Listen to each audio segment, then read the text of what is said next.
के। और साथियों, छोटी छोटी दो बातें अंत में कहूंगा। एक दिन मन को बड़ी ठेस पहुंची तो हमारे सरदार भाई थे, उन्होंने पूछा जो नया 334 बी लोहारू से मेरठ वाला रोड बनाया, इससे जा रहे थे। कहा जब हम वहां गए, उन भाइयों ने उस माटी को चूमा, तो उसके बाद जो म्यूजियम बना हुआ उनकी मूर्ति के पीछे, वहां पे भी गए। उस म्यूजियम की हालत कोई बढ़िया नहीं थी ज्यादा। और जब वहां से निकलने लगे तो एक वो मैडम नाम लिखवा रही थी। हमने पूछा जी क्यों लिखवा रहे हो? तो उन्होंने कहा कि जो रोजाना जितने आदमी आते हैं सबका रिकॉर्ड रखते हैं। तो हमने पूछा कि आज पूरे दिन में हमसे पहले कितने आए? उन्होंने कहा 2। हमने कहा जी कल कितने आए? बोले जी 1। हमने कहा परसों कितने आए? बोले जी 3। हमने कहा 4 दिन पहले कितने आए? बोले जी 1 भी नहीं। जिन रेगुलर छोटू राम जी ने मंडी सिस्टम बनवाया, जिन रेगुलर छोटू राम जी ने भाखड़ा बांध बनवाया, आज हम उनके म्यूजियम में और उनकी समाधि स्थल पे नहीं जा रहे। अगर अंदाजा लगाओगे तो साल में मात्र 1000 आदमी जाते होंगे। और बात करें तो पंजाब हरियाणा की पॉपुलेशन 6 करोड़ से फालतू है। तो साथियों, मेरा आपसे हाथ जोड़ के निवेदन है कि अपने घर के छोटे छोटे बच्चों को ऐसी जगहों पे लेके जाया करो। अपने छोटे छोटे बच्चों को जो नौगामा खाप ने जो शहीदी स्थल बनाया, यहां पे लेके आया करो।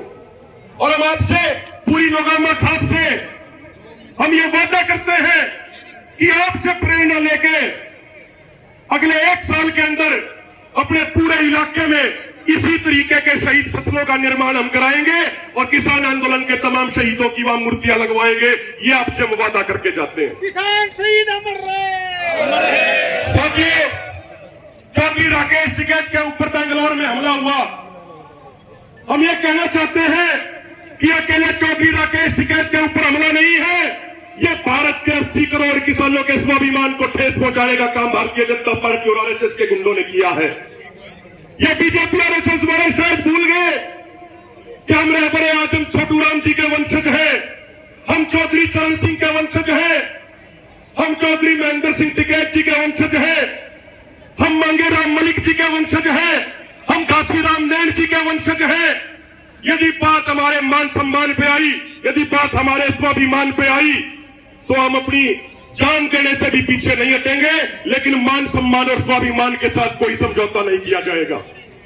हम चौधरी साहब को यह आश्वासन दिलाना चाहते हैं, चौधरी साहब, हो सकता है किसानों के संगठन अलग अलग हो, लेकिन बात जब मान सम्मान और स्वाभिमान की आएगी तो आप एक बार कॉल दे देना, एक बार आह्वान दे देना, लाखों नहीं करोड़ों की संख्या में नौजवान आपके साथ खड़े मिलेंगे। अंतिम बात यह कहना चाहता हूं साथियों, सांसद महोदय जी भी हमारे बीच में आए हुए हैं। 17 मई को हरियाणा के किसान नेताओं की बैठक जींद में हुई थी और वहां एक मुद्दा आया था और उस मुद्दे के लिए 5 मेंबर की कमेटी बनाई गई थी। मुद्दा ये आर्थिक सहायता दे चुकी है। हम आपसे ये निवेदन करते हैं कि हम आपसे विनती करते हैं कि जो साथी बचे हुए हैं उनके परिवारों को भी आर्थिक सहायता जल्द से जल्द प्रदान करवाई जाए। ऐसा हमारा हरियाणा के तमाम संगठनों की तरफ से आपसे निवेदन है। और कहा, जमीन से उठा हुआ, गांव की मिट्टी से निकला हुआ और आसमान दी गई बड़ी दुखद है। और हम परमात्मा से यह विनती करते हैं कि हमारे उस भाई को अपने चरणों में स्थान देना, उसकी आत्मा को शांति देना, उसके परिवार को दुख सहने की हिम्मत देना। साथियों, सफलता बड़ी महंगी चीज है, सफलता बड़ी महंगी चीज है। किसी दूसरे की सफलता से कभी चलो मत, दूसरे की सफलता से प्रेरणा लेके उससे भी बढ़िया काम करने की कोशिश करो। उस भाई ने मात्र 3 साल में पूरी दुनिया के अंदर अपना झंडा गाड़ दिया। उसके पिता लगातार कई दिनों तक सिंघू बॉर्डर पे किसान आंदोलन में रहे और अचानक से उसका यूं चले जाना बड़ा दुखद है।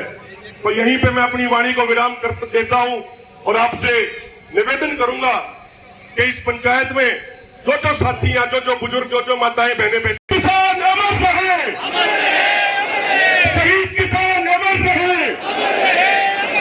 किसान